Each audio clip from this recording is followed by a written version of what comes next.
What's going on, guys? It's Brandon here from DailyiFix.com. So I'll be giving you guys my full review of the new 3rd generation iPad. And when you first look at the two side by side, you can most likely not tell a difference. That's because there's barely anything changed on the hardware side of things. The new iPad is only 0.3 inches thicker and 0.11 pounds heavier, but you can't really even tell when it's in your hands. And the most anticipated feature, which is basically the only way you could tell them apart, is the new Retina display. The 2048 by 1536 resolution Retina display on the new iPad just looks amazing. It's a lot better. Some people were saying that you wouldn't be able to tell a difference, but I can tell you right now you can tell a big difference, especially when you're playing games and watching movies and things like that. The new iPad has 1,000,000 more pixels than an HD TV.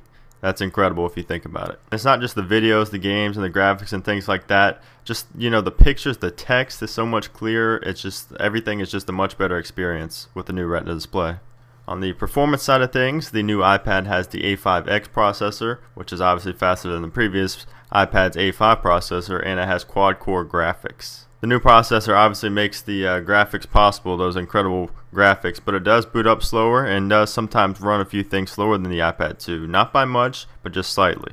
But as far as games, videos, and things like that, the new iPad obviously takes it there because the games are just so vivid and it just looks like you're playing a console game because the graphics are so good.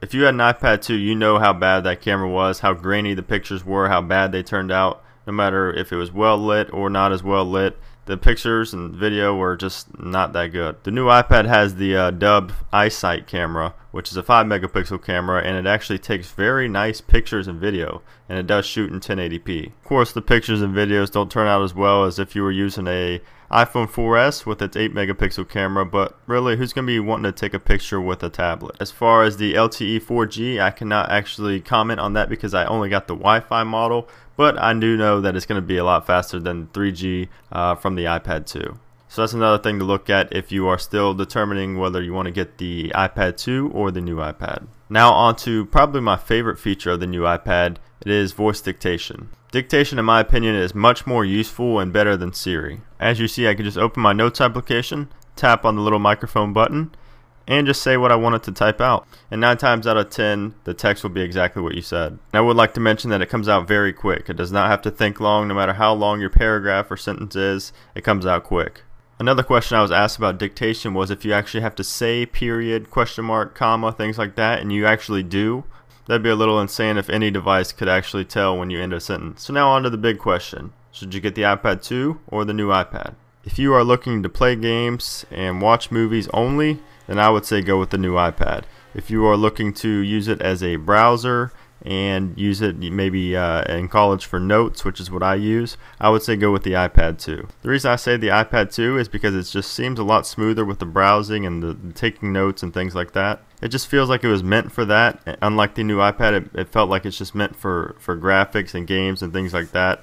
But again, it's all personal preference. Now, should you upgrade to the new iPad if you already have the iPad 2? Again, that just comes down to personal preference. I would say if you spend a lot of time playing games and watching movies on the iPad 2, I would definitely upgrade. Or if you just wanted to have the latest and greatest tablet, I would upgrade. And it's also an advantage to have the iPad 2 because you can sell that and put money towards the new iPad. That way you won't have to pay too much. That being said, if you used your iPad 2 for just note-taking and web browsing and things like that, I would definitely stick with the iPad 2 because you're not going to find much of a difference here on the new iPad.